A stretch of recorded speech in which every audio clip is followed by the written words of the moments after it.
I have a giant locust on my windshield. He's so big. I don't know what to do. Maybe I'll just drive away and see if he falls off or flies away. Oh, there he goes. He's gone. Yeah, that's good. All right. So it is Tuesday. I woke up this morning and there was an overcast, and so you know that means it should be laundry day, and I wanted to take advantage because a couple days ago it was overcast and I did not take advantage. I better head out and get some laundry done. All right, so we just got done with eating breakfast. It was pretty great. I had a green chili, pretty cool because Katie and the baby get to go home today, which will be nice for them to get into their own home and be able to get settled in and so forth. So every day we have to fill out a paper in our little folder of what our blood pressure is, our weight is, how much dextrose we put in, which dextrose bag it is, if it's the yellow, green, or red, and then like how much comes out. So that way we log it all together and it's able for us to really look at it and see. Now, some people will use the app. I'm not a fan of the app. I don't know why, it just frustrates me. So I go ahead and go for the literal writing down format, and for me it just works. Every month I change the color of ink I use. I'm pretty visual, so it's like I can notice if there's something really up. But typically, because you're doing dialysis every day, you immediately know when things are up. But in the event that you're not really paying attention, I guess, you could glance at it and say, oh wow, look here, I'm having a pattern of my drains not being the best they could be, and then you can alter it and make sure that you're doing what needs to be done. So I forgot my folder when I went to DaVita the very last time, and so I have to turn those papers in because Beth has to look at them too to make sure that everything looks good and not having, you know, like an elevation of, I don't know, high blood pressure maybe. So it's just, you know, another set of eyes on it to make sure that things are going well and smoothly. Well, I forgot them. And so what I needed to do, which I forgot too, was to have Beth make me more copies of them. So I'm just going to hit a UPS nearby me, and they have made me copies before. So I'm just going to get a couple of copies done so that I'll have some blank pages to fill in. Well, that was short. Guess what I forgot? The freaking folder. Must be on my bed. I don't even know at this point. So that's okay. I'm just going to go grab my laundry because I did do laundry today. Another reason I'm so tired. And then maybe I think what I'll do is I'll write down all my information on another piece of paper. And then when I do make my copy, like tomorrow morning, then I'll go ahead and fill it out. I don't know. I just feel brain foggy today. I don't know why that is. I don't know if it's because I sit down and I eat and that makes me brain foggy, or I just haven't had enough coffee. I will tell you a secret though. I went camping, of course, to Big Lake, right? And we bought sodas for the kids and water, lots of water, and coffee. But we came home with quite a bit of the soda because they didn't really drink a lot of it. And that was okay because, you know, Ben will drink soda and that's fine. And I don't buy him a lot of it, so it's actually more like a treat. Well, one night I was so tired and I forget what I had to do, but I was like, man, I gotta wake up. And I didn't really want coffee because with coffee, there's just kind of a, I don't know. To me, again, I've drank coffee for so long that it really does nothing to make me wake up. It's more like comfort. And I want to say, since I've been 3 years old, I have drank coffee. I know. It's just part of what my lifestyle was growing up. There was always Mr. Coffee on with, I want to say Hills Brothers, because I think Hills Brothers at that time was a cheaper coffee. And yeah, that was it. That was my life. Every morning, cup of coffee. During the day, cup of coffee. Night, cup of coffee.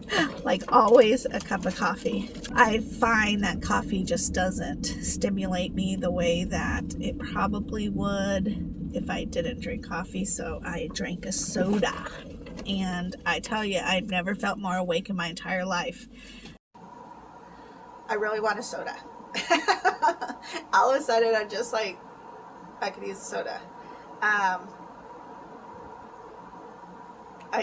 I don't know what's in soda that makes you feel, I think it's a sugar.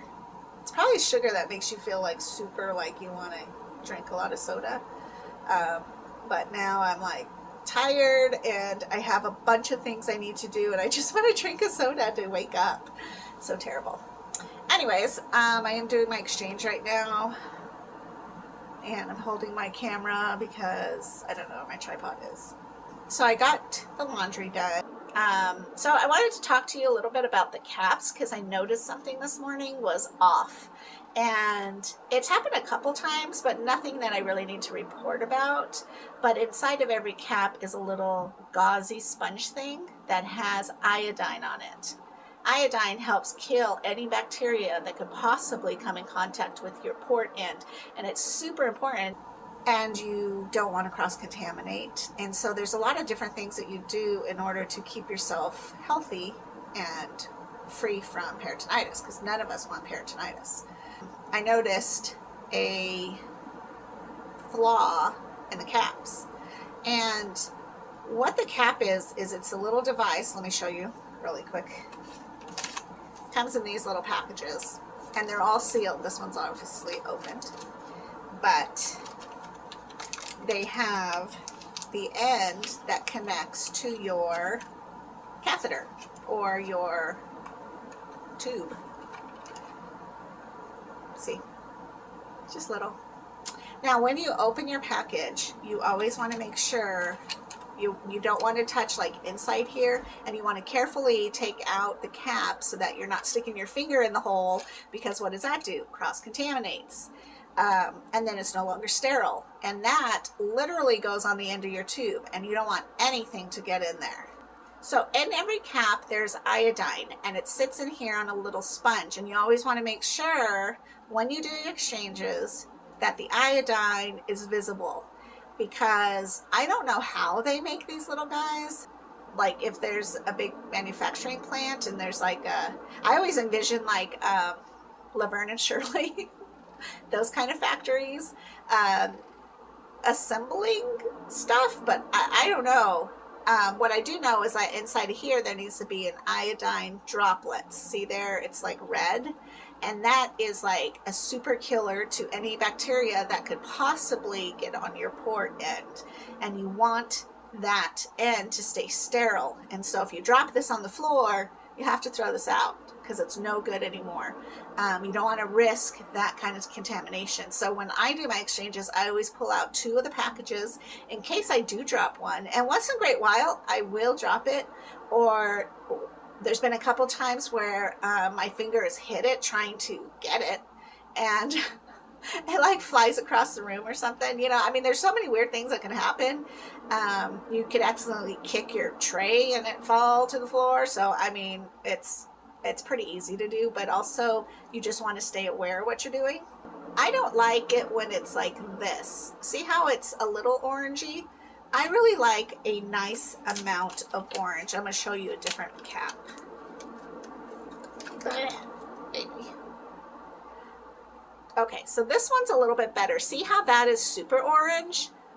That's what you want. Now, if I have a cap that is like this one with a little bit of orange, I will literally throw it away because I'm not going to risk getting cross-contamination or bacteria growing in my tube or peritonitis.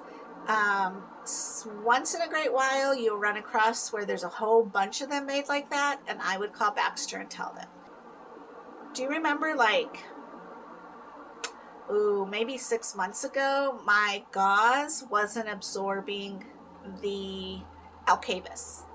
And we both know Alcavis has bleach in it. And so when it doesn't absorb, that bleach water is going everywhere, which it did, onto my carpet and onto my clothes. And it was terrible. Like, you had to wait a long time for it to absorb in the gauze. So I called Baxter because I was like, this is not right. I don't know what happened to them, but they're not great. So I made a report, all of that, yada, yada.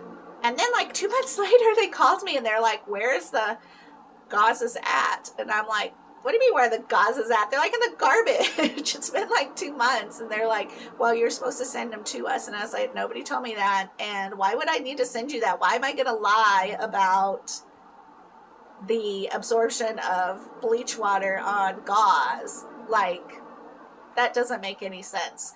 And really annoying, because now you're assuming that I have to prove what I mean, how many people on dialysis have enough energy to call when something goes down to complain about the item? And it shouldn't happen hardly at all, so it shouldn't be that big of a deal. Like, just take our word for it. That really annoyed me. So anyways, I did mention that to Beth, and she said that, like, if I got a bunch of caps that were looking vaguely orange, that I could take them to her and she would be able to help me deal with it and everything.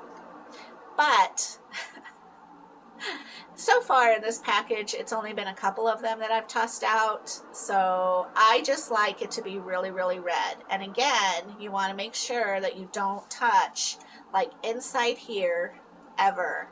And if you do on accident, just throw it in the trash, because there's like 1 million of them that come in the box.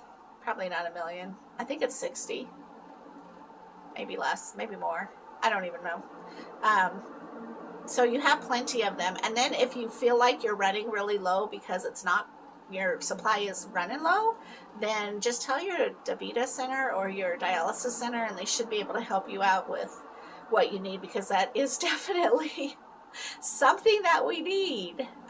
But you need it to be what is going to protect you the most and not crummy. So that's my story about the caps, because I think it's important for us to be safe all the time.